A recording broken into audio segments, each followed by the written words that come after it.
गोकुळामध्ये नगर में जोगी आया यशोदा आया वो आके अजब है सबसे बड़ा भोलेनाथ भोलेनाथ भोलेनाथ नजर में जोगी आया आके अलग जगाया अजब है तेरी माया भेद कोई समझ न पाया सबसे बड़ा तेरा नाम भोलेनाथ भोलेनाथ भोलेनाथ भोलेनाथ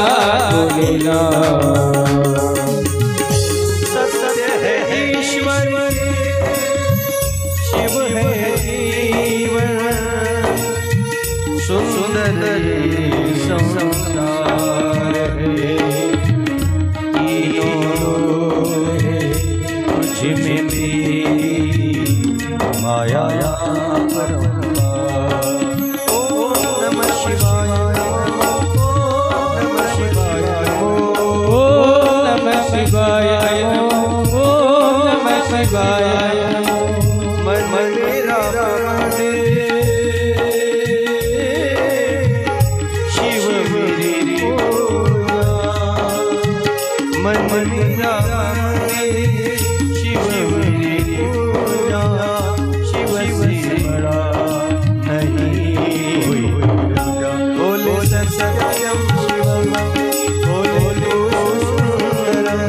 मन मेरे शिव के महिमा गुण गाया ओम नमः शिवाय ओम नमः शिवाय ओम नमः शिवाय ओम नमः शिवाय ओम नमः शिवाय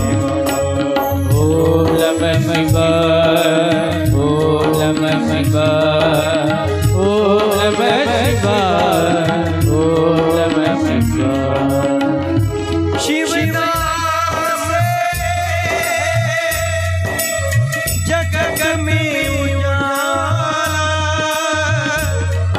हरि भक्तों मन में शिवाला हे शंभु मेरे तीनों लोग में तू ही श्रद्धा मन मन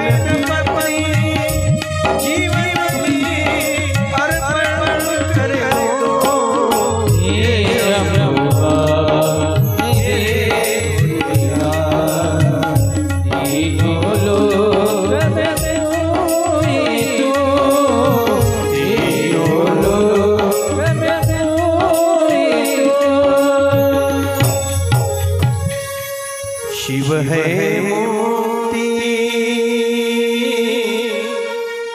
शिव है भक्ति शिव है चारों धाम शिव है ब्रह्मा शिव है विष्णु शिव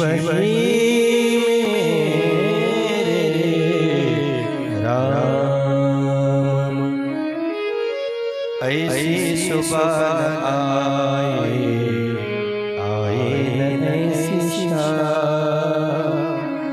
जिस दिन जुबापे में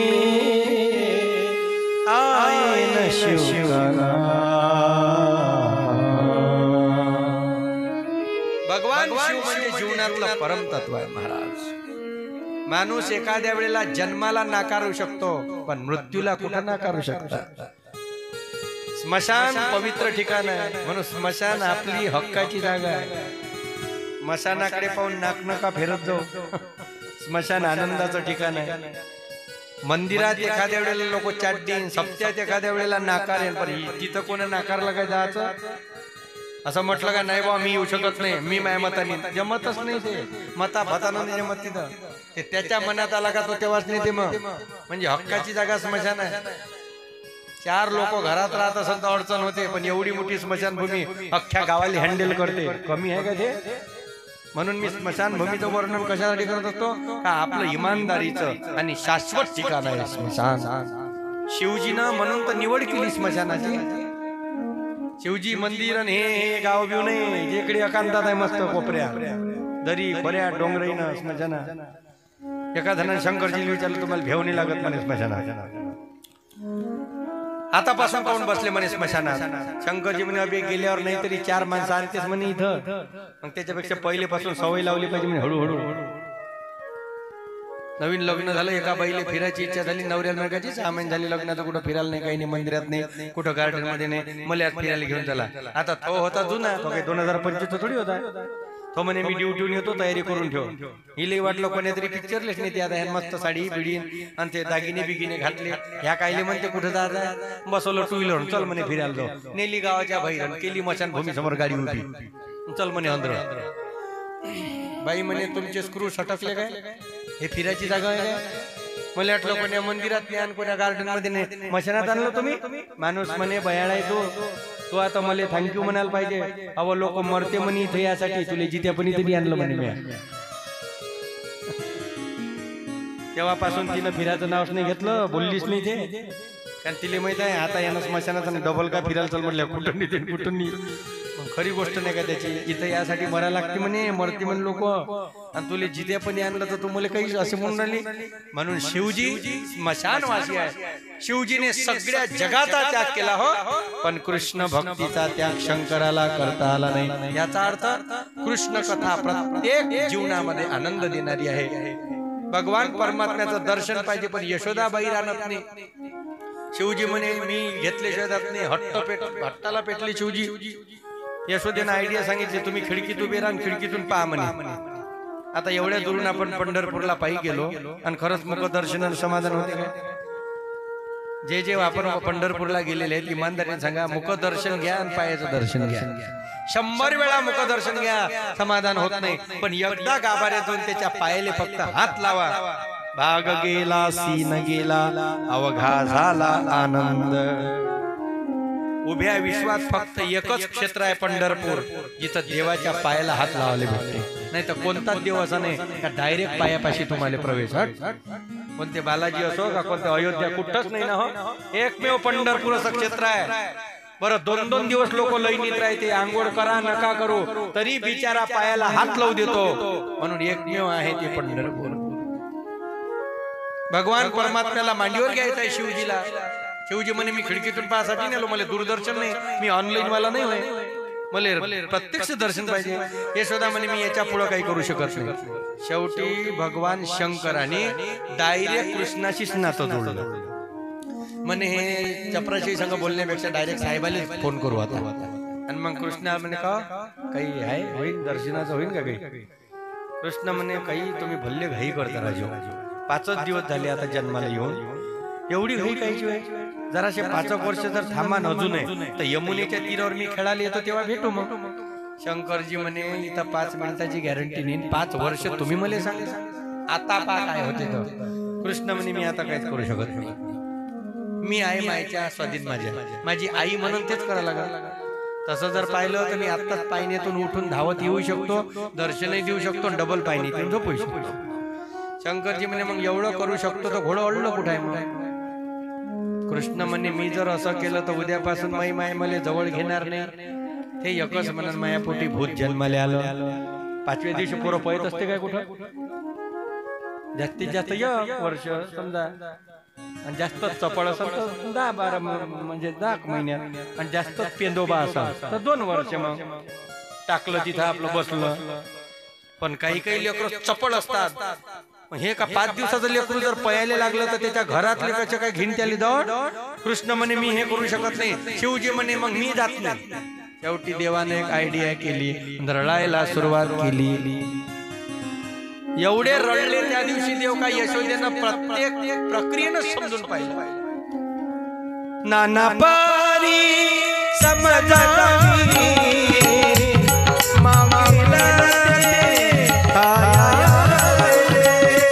नाना पे समझाई मांगले काया दे आप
नेत्रावाटेवा हे बिंदू परियाचा डोळा लागेना समजावी बरेच प्रयत्न केले पण पोरगा काही शांतच होत नाही. कधी कधी एवढं ओरडते लेकरू माईनं खूप प्रयत्न करू द्या तरी उभं राहत नाही. शंकरजी म्हणे का तू येत होई ना हे यशोदा म्हणे हा कोण. मग एवढ्या वेळचं बोंबलून राहिलं ते तुला साधं उगं करता येत नाही. यशोदा म्हणाले तुम्ही चुपचाप बसा. तुम्ही आले तेव्हापासून बैकलं पहिले उगत होतं हे. मला तर असं वाटतं का तुम्हीच काहीतरी केलं असलं पाहिजे नाही तर मायापोरगं एवढं रडतच नाही. आज 5 दिवस झाले. शंकरजी म्हणे मी कायले रडून दिन दिले दोस्त साऱ्या जगाले रडवासाठी आलाय मी कशाला रडून दिन. पण एक सांगतो तो रडो कोणाचा नाही पण उग मीच करून दिले. यशोदा म्हणाली तुम्ही कसं काय उग करा तुम्हाला कसं काय लेकरं उगी करण्याची आयडिया माहित. शेवटी शिवजी म्हणे तुझ्या लेकराचं काय घेऊन बसली. अख्ख्या जगाला उग करण्याचं डिपार्टमेंटच माझ्याकडे आहे. माणसं माझ्याजवळ आले का उगे बसते म्हणे. नाही तर इकडे तर बापा बापा गोठणे ऐकत ते याची टोपी त्याच्या डोक्यात त्याची टोपी याच्या डोक्यात सारीच्या टोपी आपल्या डोक्यात. आणि एकदा स्मशानात गेला का हो नाही तू नाही. शांत राहण्याचं ठिकाण म्हणजे स्मशान. 24 तास जरी पडून राहिला तरी कळई फिरत नाही उठूनही बसत नाही. स्मशान आहे ते. म्हणून शिवजी म्हणाले उगं राहत डिपार्टमेंट माझ्याकडे आहे. यशोदेनं जसं कृष्णाला मांडीवर गेलं शिवजीच्या शंकरजी भाव समाधीत गेले म्हणतात. आता कृष्ण हसून राहिले आणि शिवजीच्या डोळ्याला धारा लागल्या. ज्यावेळेला समान विषयाचे किंवा समान व्यक्तिमत्व एकत्र येतात त्यावेळेला दोघांच्याही डोळ्याला धारा लागतात. कंठी प्रेम दाटे नैनी नीर लोटे आणि हृदयी प्रगटे रामरूप. त्या दिवशी शंकराचं कृष्णाचं मिलन झालं. त्या दिवस पासून हरिहराची भेट झाली. आणि म्हणून वारकरी संप्रदायात एकादशी बरोबर सोमवार सांगितलेला आहे. जे शंकराचे भक्त आहे त्यांनी विष्णूची निंदा करू नये आणि जे वारकरी आहे त्यांना शंकरजीचा विरोध करू नये. उभ्या गंधवाल्यानं आडव्या गंधवाल्याला बोलू नये आणि आडव्यावाल्यानं उभ्यावाल्याला बोलू नये. कारण शिव आणि विष्णू एकच आहे. हा एकतत्व नाम दृढ धरी मना हरी श्री करुणा येईल तुझी. शिवाचे हृदय विष्णू विष्णूचे हृदय शिवा. किंवा अजून एक प्रमाणे हरिपटात हरी हरी हरी मंत्र हा शिवाचा आणि म्हणती जेवाच्या तया मोक्ष. साक्षात भगवान शिवजी सुद्धा हरीचा जप करतात. नंतर तिथून एक दिवस मनात गेला. चतुर्दशीले पुतना आली. पूत म्हणजे पवित्र नाम म्हणजे नाही. अविद्या रूपी वासना म्हणजे पूतना. आणि कधी येते 14व्या तिथीला. पंच ज्ञानेंद्रिय पंच कर्मेंद्रिय मन बुद्धी चित्त अहंकार 14 ठिकाणी वासना असते. म्हणून ती आली. नंद बाबा घरी नव्हते. आली तर नातं लावून आली मी कृष्णाची मावशी होय म्हणे. आता हे पाहाली जेवढी सुंदर होती स्वरूप घेऊन आली का साऱ्या बाया गोकुळातल्या गुंड ठेवू इले पाहिजे. एकमेकीला का कुठची पाहुणी नसत ते दुसरी म्हणे काची ना बाबा आपल्या घरी एवढे स्टँडर्ड पाहुणी येतेच काय आपले पाहुणे ऑटोवाले नाही दिसते म्हणे. हे तर फॉर्च्युनर वाली दिसते म्हणे. मग एक जण म्हणे तू मन काही बाई हे यशोदेच्या घरचीच पाहुणी नसली पाहिजे. कारण तिच्याच घरी एवढे हाय क्वालिटीचे पाहुणे येऊ शकतात. पहिले होतच तसं. 4 व्हीलर वाला जर पाहुणा आला तर समजून जाऊ ह्या पाटलाच्या घरी आला. नवल होत ना. सायकल का घेतली ॲटलस तरी 17 जण पाहिले नाही. आणि 2 व्हीलर जर त्या नांदली तर मग तर सोडून द्या. इंद्र तो पाहिले डायरेक्ट. आता तर मी तर म्हणतो विमान काही विकत घेतलं तर लोक पालने जाणार. लोक एकच म्हणून शकंड्या नसन भंगार मधून आणलं म्हणून काही नाही जाते पाहिले. पहिले सोनं अंगावर दिसलं का लोकांनी असे फार श्रीमंत आहे. आता बेंटेच घातलं का म्हणते चांगले काही नाही. ते नवल नाही राहिलं कोण्या गोष्टीचं. पहिले नुसती पांढरी टीव्ही घरात होती तर लोकांना फार आनंद वाटे. आता 10 बाय 10च्या खोलीत थिएटर झालं आपलं. लागली LCD तरी काय नवल आहे त्याचं. तिकडे एवढी मोठी लाखो रुपयाची टीव्ही असते तरी घरातले लोक टीव्ही समोर मोबाईल पाहते. किती मोठा अपमान आहे टीव्हीचा. टीव्ही बोलत नाही म्हणून ठीक आहे. टीव्ही म्हणून मी एवढ्या महागाची तुमच्या जवळ येऊन तुम्ही त्याने पाहिजे हेच तर आहे. मग भर पावसाळ्यात मोठ बांधण्यासारखं आहे. इकडे पावसाळ्यात सोडून त्या पावसाळ्यात त्यानं बोर खाल्ला. याले म्हणते टीव्ही असून त्याच्या समोर मोबाईल पाहिलं. आणि विज्ञान आहे ते खूप प्रगती करून आलं विज्ञान. डायरेक्ट साधन खिशात दिलं तुमच्या. पहिले तरी पेपर पहा बातम्या. आता खिशातच आहे बातम्या. जेवढ्या पाहिजे तेवढ्या उघडा आणि पहा जे काही पाहिजे असेल ते सगळं जागेवर दिलं तुम्हाला. पण विज्ञान पुढं पुढं तुम्हाला जास्त जर वापरलं तर ते घातकही ठरेल. एक निबंधच होता, विज्ञान शाप की वरदान. आता समजलं ते लिमिट मध्ये वापरलं तर वरदान आहे, अनलिमिटच्या बाहेर वापरलं तर शाप आहे. मोबाईल नवीन नवीन निघून आले, टीव्ही नवीन निघून आल्या, अनेक प्रकारचे यंत्र निघून आले. पहिली टीव्ही होती तर जवळ जाऊन चॅनल बटन दाबा, रिमोट नाही फिमोट नाही, बटनच होती. ह्या होती मोठी चॅनलची आणि 2-3 त्या चित्र जागेवर आणायच्या. आणि एखाद्या वेळेला 2 चित्र पये वरतात ऐकी नाही राजो, म्हणजे फटफट फटफट वरतात चालल्या जाईल. आणि मग बरोबर ते बिलो का जागेवर थांबे. मग नाही तर मग एखाद्या वेळेला नागिनच दिसे त्याच्यात, असं लपका मारी चित्र. तो हिरोईन एखादा असा होय मधातून, म्हणजे ते कठीणच. आणि एखाद्या वेळेस काय पट्टा येत जाय, मुंडक वर्तन कंबरवर अलग दिसे, म्हणजे ते अलगच होतं ते टीव्हीचं मॅटर.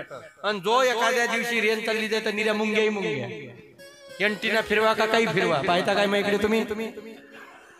मग मी टीव्ही सांगून आलो, ह्या साऱ्या गावात एंटीने आहेत. पण आता विज्ञानानं ती भानगड बंद केली, एंटीने पुरे बंद केले. मग कलर टीव्ही, कालांतरानं मग LCD. आता काही जवळ जायची गरज नाही, टीव्ही तिथं आणि रिमोट इथं. जाग घेऊन बदलवा, मस्त चहाचा कप हाती आणि चॅनल बदलवणं सुरू. हळूहळू हळूहळू शेल कमजोर झाले का मग ते रिमोट टीव्हीच्या थोडं अंतर जवळ न्याय लागते. कधी कधी इतके डिस्चार्ज होतात शेल का शेवटी रिमोट टीव्हीला चिपकवा लागते, तरी शेल बदलत नाही. ह्या भयाळ काही काही तर एवढे गेल्या कटोरीचे पाहिले म्या, त्या रिमोटले ठोकते असे. बऱ्याच घरच्या रिमोटले म्या डोक्याचे बो बांधलेले पाहिले. अशा वेळेला अशा परिस्थितीत काय केलं पाहिजे, रिमोटला त्रास देण्यापेक्षा त्याच्यातले शेल बदलवले पाहिजे. पण आपल्याला हे कधी समजतच नाही. आता तर पुढं पुढं असं प्रॉडक्ट लॉन्च होणार आहे, म्हणजे अजून आलं नाही ते. जशी टेस्ला कार आहे 1 कोटी रुपयाची, माणसाची गरज नाही, ड्रायव्हरची गरज नाही. रिमोट लावून द्यायचं, आपण मस्त बसून झोपले तरी फक्त टाकून द्यायचं. सुधाकरराव चरडे यांच्या घरी बरोबर थांबटीतून इथं थांबते. सगळं सांगन ते 2 व्हीलर मधात आहे, ओव्हरटेक करायचा का नाही. म्हणजे किती विज्ञानानं प्रगती केली राजो.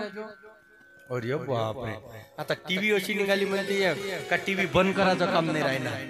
आता तरी समजा झोपले लोक तर रातभर टीव्ही सुरू राहते, एक तर यानं तरी बंद करते तरी रिमोटनं तरी बंद करते. आता तो प्रॉब्लेम राहणार नाही. टीव्ही पाहता पाहता समजा झोपले तुम्ही, शेवटचा माणूस जर झोपला तर टीव्ही ऑफ होऊन जाईल, तो झोपला का टीव्ही ऑफ होऊन जाईल. पण दुसऱ्या दिवशी सकाळी तो उठला तर टीव्ही लागल,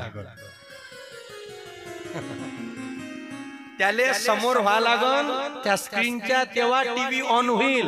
मला एक टेन्शन आलं, तो उठला तर बरं, तो जर रातून गचकला तर टीव्हीचं काय करावं. म्हणजे एवढं मोठं करोडो रुपयाचं प्रॉडक्ट हे मातीतच घालणं का नाही. म्हणजे विज्ञान आपल्याकरता खूप सुख सोयी देते, पण ते मर्यादेच्या पेक्षा जास्त झालं का त्याचा जीवनामध्ये अतिरेक झाला का ते